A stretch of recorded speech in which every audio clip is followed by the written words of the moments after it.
Craig Tomanini here, founder and CEO of Ask Craig T and the host of the Ask Craig T podcast show. It's Friday, 9 o'clock Mountain Standard Time. We're so excited that you're here again today. We're going to kind of move from our last episode where we talked about process and how important that is in your business. But I got a lot of comments actually, and I wanted to go a little deeper into what process actually means. And I wanted to break it down really into three kind of separate areas. First of all, really defining what process is in terms of business, then business process mapping, right? There's this process within the process of how you think about developing and enhancing processes, and then getting into this idea of business process automation, right? Bringing technology into the crease when it comes to process improvement. And so, my background with process, it's something I'm pretty passionate about.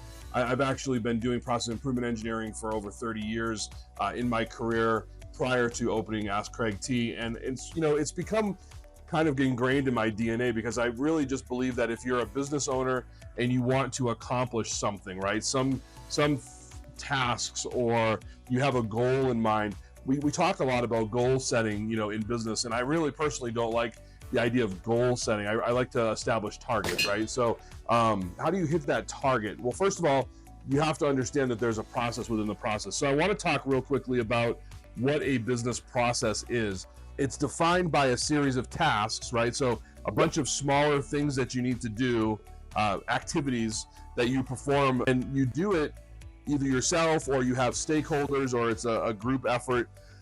But the idea is to accomplish a common goal, or in my case, a target, something that betters the organization. The processes are performed by people or by systems in a structured manner to attain a predefined objective. The idea behind processes and why we want to look at them and why it's important to constantly look at them in the industry that I was in before, we called it continuous improvement, right? So you never just developed a process and you stayed with it and it just worked forever. You always went back and revisited it because things change, like technology, customers, avatars, they change because they consume your services or products differently. So it's important to go back and revisit those. But the overall goal of a business process is to create what I call around here operational efficiencies, right? It's some sort of streamlined execution of business processes, and that's what contributes to the success of a business operationally, right? That's what when I work with a client here, what I'm really trying to establish is how do you do business, right? Where are the places within those processes that we can introduce operational efficiency, right? And a lot of times we use technology to do that, and then ultimately that's to accomplish that organizational goal. So each step in the business process is a task, like I said, and is assigned to a participant. And maybe if you're a solopreneur, they're all assigned to you.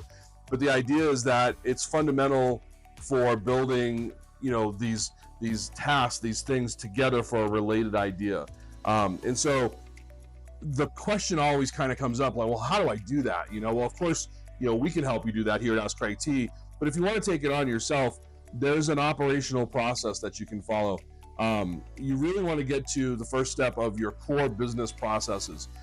Those are the things that provide direct value to the customer and to the organization, right? So these are some of those income producing activities we talked about, but really kind of focused more towards the customer. They're primarily responsible for generating revenue. Like I said, some examples of operational processes include manufacturing of products, the order to cash process, right? How does somebody place an order and actually pay for it and the money flows to your organization? And then of course there's fulfillment. If you have a physical product, how does that happen, the delivery of products to customers? So that's kind of like step one. What's your operational processes look like? And then you have these ancillary processes or support processes that enable a customer to support that core process and to be performed seamlessly. Although they don't contribute to revenue generation all the time, they do assist in internal departments in creating like a collaborative environment where the core process, the primary process, can be aligned to work better. A good example of this is like a human resources process or finance management or some kind of admin or even some of the operations processes that you have. Those would fall under supporting processes because they help to expand and support the business.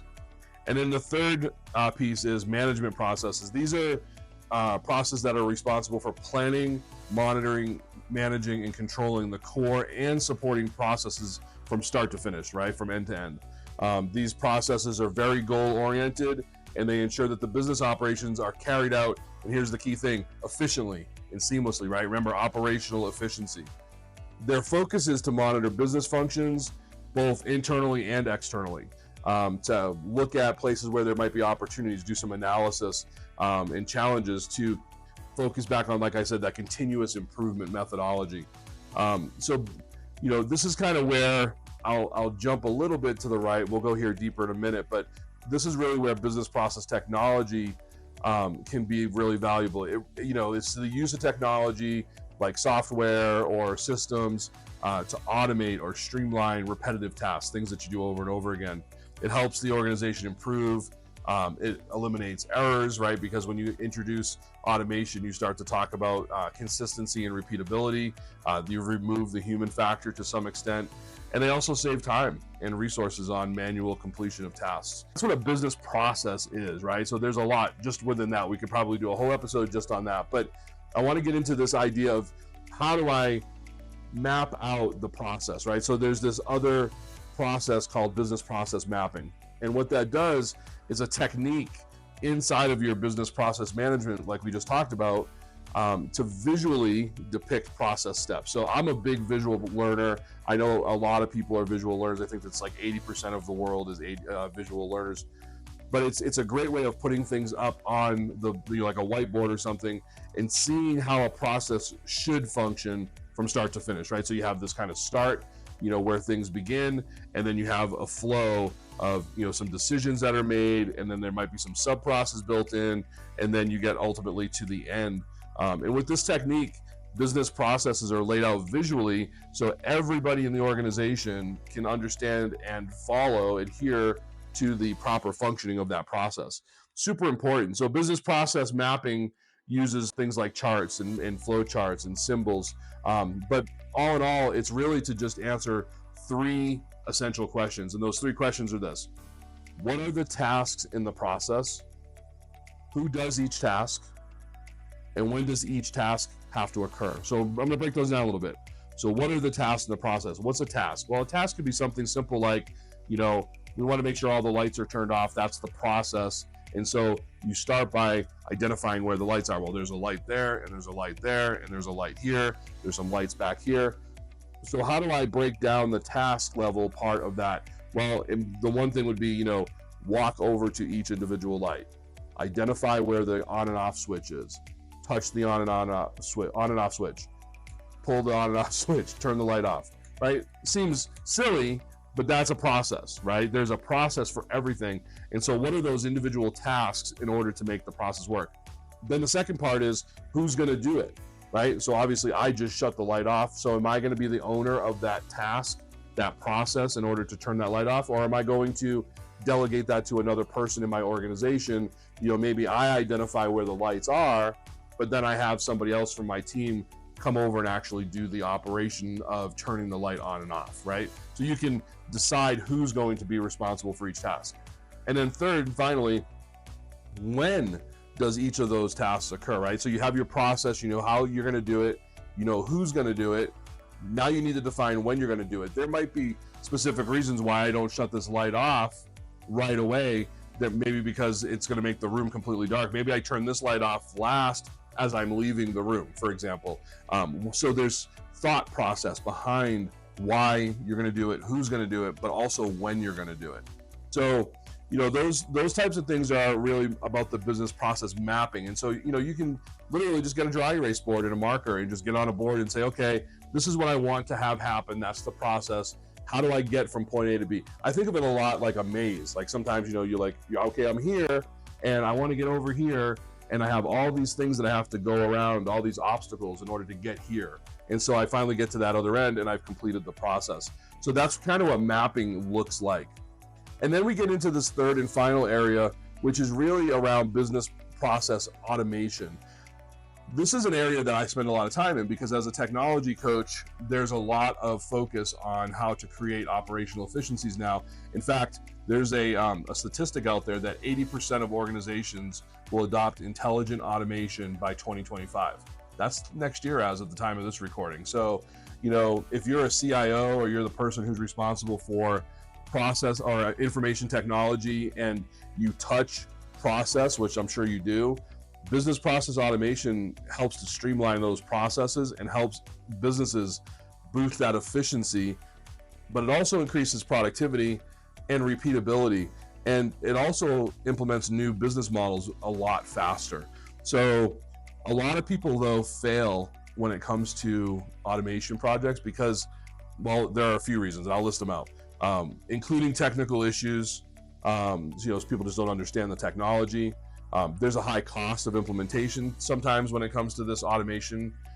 There's a lack of strategy or knowledge, I would say lack of education, right? And then there's this resistance to change. A lot of organizations, they kind of get into this track of how they do things and they don't want to change. And if you don't change, you're not going to grow. So what is process automation, right? So again, referring to the use of technology to mechanize a manual process, right? Those recurring tasks, the things in business operations, a lot of the times, it encompasses robust tools like robotic process automation. We could do a whole episode on that. Maybe we will. Robotics is absolutely becoming a key factor, especially in the manufacturing environments. Intelligent document processing, right? It's called IDP, another three-letter acronym for you, a TLA. Workflow orchestration. So a lot of businesses, including ours, is really reliant and becoming more dependent on developing workflows so that you can have things like communication and different outputs, marketing to your clients existing or to your prospects future. Things like AI, of course, artificial intelligence, it comes up in almost every episode. Using integrated systems that have business rules and things that are trigger based. And so when something happens over here, it triggers an automation over here to allow for some other process to function. But what is business process automation, BPA? It's also, it's one of those areas where people get kind of confused because automation of operations and functions within a company, it can be a really significant efficiency improvement, but it can also add some overhead too. So there's a balance there, and you really need to understand what the objectives of BPA are. And what that is to enhance the operational efficiency and minimize errors and standardize processes and to liberate employees. And that last one is really interesting because most people think, well, you're going to automate something, you're going to bring in AI, well, I'm going to lose my job. And I've said this over and over again, you're not going to lose your job to technology, you're going to lose your job to a person who understands the technology better than you. So it's really in your best interest, especially if you're a business owner, to really get educated on those things, because the last thing that it really does is it helps you to concentrate on a more strategic, value-added perspective for your business. By automating routine tasks, organizations can get significantly more productive and reduce costs, which leads to a better overall business performance, right? And business performance being, how much money you're making, how you're operating as a company, what do your costs look like in regards to your revenues, what's your profit margin. Business process automation is not to be confused, though, with business process management. That is a completely separate project.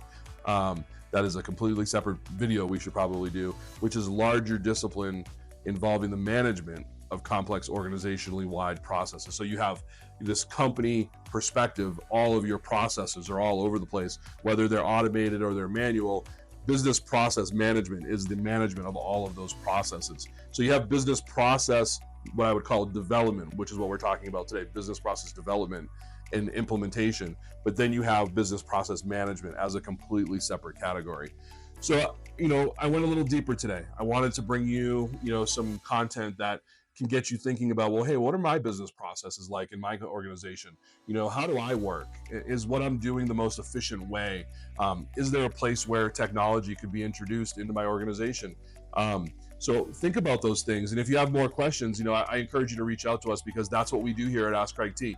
Our mission, as always, is to educate, equip, and empower business owners to scale their business using technology through the transference of knowledge. I want to help you. I want to help educate you on what that looks like. So if you have a company and you want to take it to the next level, you want to scale, and you think processes might be a place where we need to focus, I would agree with you. And we should probably get together and talk about that. Until then, next time, join us Friday, 9 o'clock Mountain Standard Time next week for our next episode. Really excited about this one. We actually have a guest coming into the studio that we're going to interview who has been part of a network type business for several years and is really starting to experience growth. And we're going to unpack what she's doing to get those kinds of results. So please join us then for that. So until then, this is Craig Tominini, founder and CEO of Ask Craig T and the host of the Ask Craig T podcast show. And we'll see you on the next one.